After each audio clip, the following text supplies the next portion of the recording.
Welcome back, an SOB edition of Primetime. No Isaac, no Suke. It is Schulte, Ortner, and Buckley here with you. And joining us now, the head coach of the Oregon Ducks. We haven't talked to you, Coach, since the Big Ten championship game, so congratulations. How you doing? I'm doing great, man. Doing great. It's good to talk to you guys. Congratulations on being the first alternates. You guys are up today. Let's go. Yeah, we're doing it. We're holding it down until the boys get back from their break. Happy to talk with you. Actually, both Will and I have interviewed you in the past. It's just been a little while. I wanted to ask you first about this. I have been going through a bout of laryngitis, and there have been people, listeners on our program, who have told us that now I sound like you. Now, I know that you've got the patented Dan Lanning rasp going on, but I saw a video of you a couple days ago on Twitter when you were coaching at Memphis, and you didn't really have that rasp. Is this something that just disappeared on you at some point in time? Did your vocal cords say, like, we're done here? Yeah, I guess. I don't know. I mean, back in the high school days, man, I used to actually be able to have a nice, decent singing voice too, and that's gone for sure. So, ooh, were you a crooner? Yeah, the coaching voice is taking over. Fair enough. Well, like I said, we haven't talked to you since before that Big Ten championship game. I wanted to wrap that up really quick. Obviously, you guys check off a huge goal for your season. You win the league in the first year in it. There were reports coming out after the game. I know that you guys don't make any excuses about stuff like this, but there was some sickness or a flu that might have been sweeping through the defense during that one. Any truth to that? And even though you guys aren't pointing to that, how proud are you guys to push through something like that? I saw some of your own players mention the Nico flu game after he came away with that big interception. You guys dealing with some extra stuff there that weekend? We don't make excuses. No, it was we were good to go. It was a fun game to play, and they certainly did some great things. I mean, it's a great team to compete against. It was a great environment. You know, it was we're certainly a ton of Penn State fans in that crowd, and that made it fun for us. But we made it on the other end, got to play a really good opponent, and created an opportunity for our offense to play really well and put us in position to be able to have a successful game and create a situation where we've won games in multiple different ways this season. So no excuses from our end. It doesn't matter if you're healthy, not healthy, if somebody's scratched, not scratched. I mean, that's football. So. Coach, how are you preparing for this Rose Bowl? Like, obviously, you have to wait a little bit to see, are you playing Ohio State? Are you playing Tennessee? How have you gone into practice the last couple of weeks? Are you self-scouting? Have you made calls to NFL coaches, or on your staff you have Coach Tink, who's gone through this at the D2 level? How do you prepare to play an opponent that you're not going to know who that opponent is until Saturday night? Yeah, I mean, yes to a lot of those questions. I mean, we started off early on really evaluating ourselves, and then have transitioned more recently to evaluating the two teams we're playing and kind of piece together a game plan for both of those teams, right? And you got the time to do it, so why not prepare for either one and then be ready whenever you figure out which one you got, and then identify do you still like that game plan. So we really devoted the beginning of our time towards us, and then more recently devoted our time, a little bit to Ohio State and a little bit to Tennessee in prepping for both of those games. And then, Coach, I'm curious, obviously, if you were to play Ohio State again, that's a rematch from a game earlier this year, whereas Tennessee would be a completely new opponent. How different is the preparation between seeing someone a second time and seeing someone the first time? And if it were Ohio State, are there things from your original scout, your original work that you did, that you can still lean on? Or because it's so much later in the season, is it different personnel, different scheme, and you're starting from scratch? Well, it certainly isn't starting from scratch. Yeah, I think you definitely lean on some of your prep from before. It doesn't mean you attack it the same way and have the same plan, but I think you use a lot of the things you recognized before, within that game and lean on some of that, and then really evaluate the game itself, right? The game that we played in, and say, okay, what was good for us? What was poor for us? What can we do better? So I think all those things come into play. How are you handling like the holidays with the guys so that they get a little bit of some rest and reprieve while also making the main thing, which is coming out of that Rose Bowl with a victory? Yeah, I mean, like I said, we've been prepping all the way up to this point. Right before Christmas, our guys will get a little bit of time off, and then we'll come back and get back to prep. I think it's a blessing not to have that much time right now, and that means you're doing something right. There's a lot of teams that get to be home for Christmas, and we're glad we're not necessarily one of those that camping out for a while back home. The fact that we get to still play is a blessing. I know we've talked with you before about the calendar. It's not anything that we can control as far as the different dates that are happening with recruiting, the portal, things like that. But with so much going on, I mean, you guys had signing day on the 3rd, your championship game on the 7th, the portal opens on the 9th, you're at the Heisman on the 14th, then you've got Christmas and the Rose Bowl you're playing in.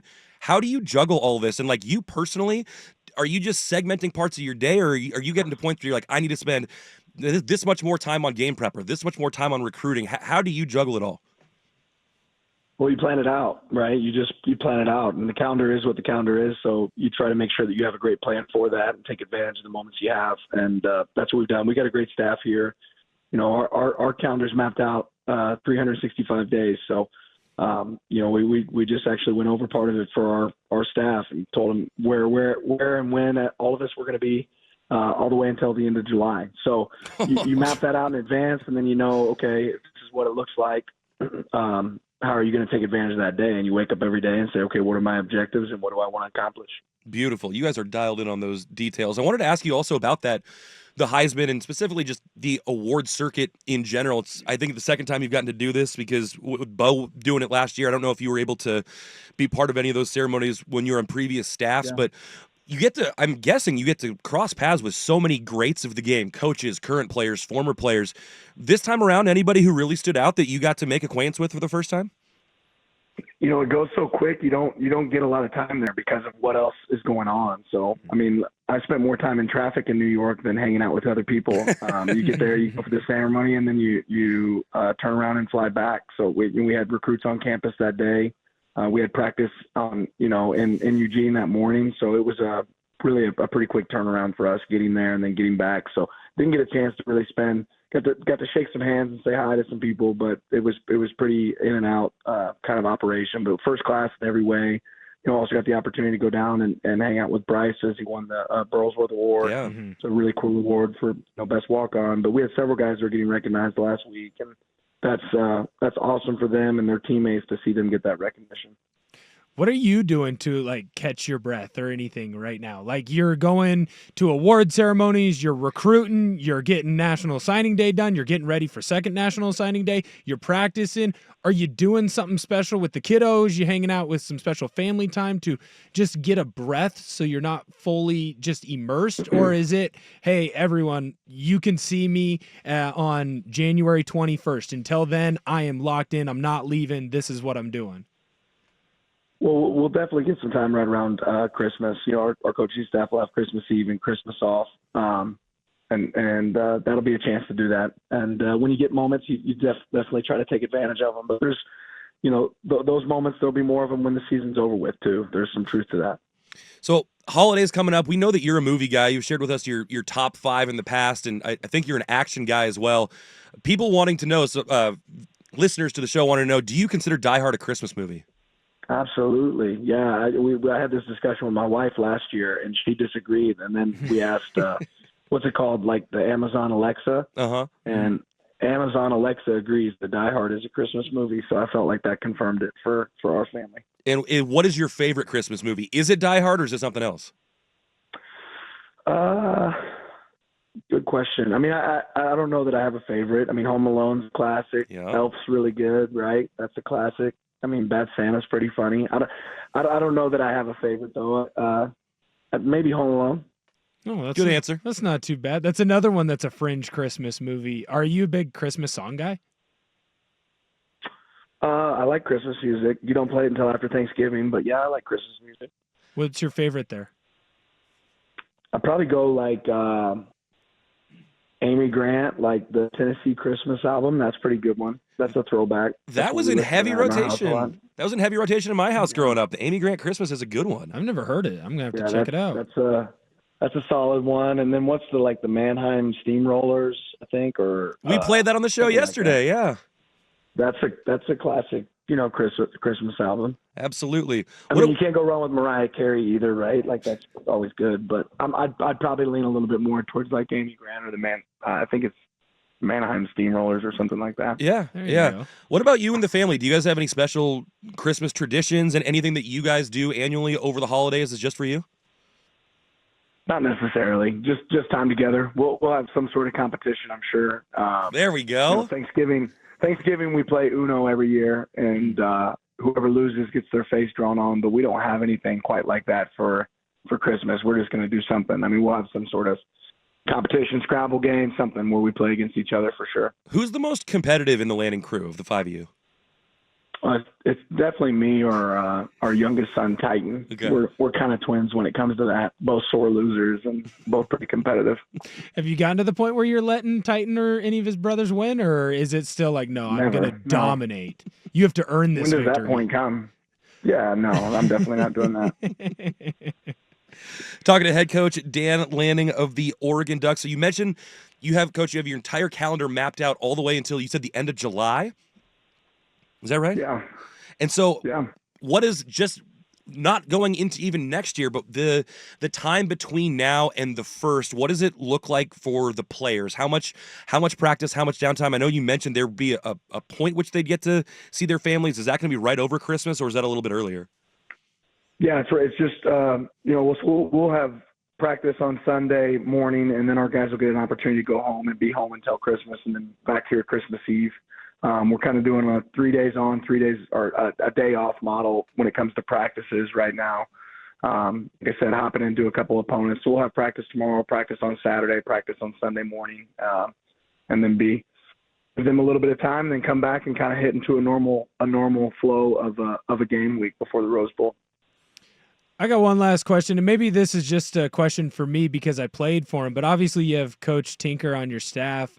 Is he the oldest young person that you've ever been around? I mean, I feel like that guy has energy out the wazoo. And then is he still talking about his zodiac sign? Is he still big on that with the kids?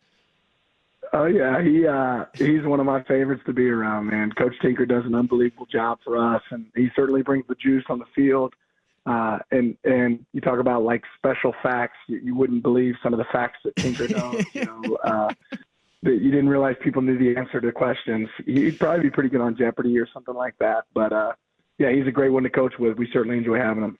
Well, Coach, we know that you're a busy man, lots to do this month, and hopefully for the entire month ahead as you guys head into the playoff. Thank you so much for joining us today, and good luck in the Rose Bowl. Absolutely. Thanks for having me, guys.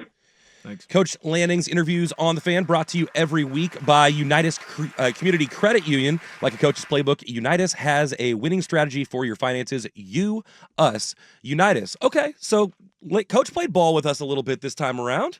Yeah. I think that we could have gone down the Christmas road for a while with him, and specifically the Christmas movie road, but I'm not sure he's got all the time for that.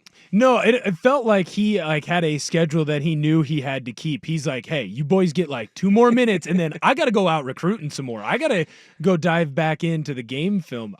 I'll tell you what, I'm impressed with football coaches this time of year that are able to, one, still have the family traditions and the holidays, but also understand of you get this amount of time, you get this break, and then it's locked back in. Because I know for me, I'll be honest, the last week or so, it's like, come on, let's get to the holiday break. Let's go. I'm not super focused in on work. I know a bunch of people, Doug Gottlieb, who haven't been focused in on work for the entire month of December. Doug Gottlieb. So to see Coach Lanning be that locked in and already know what his July is going to entail, that's very impressive.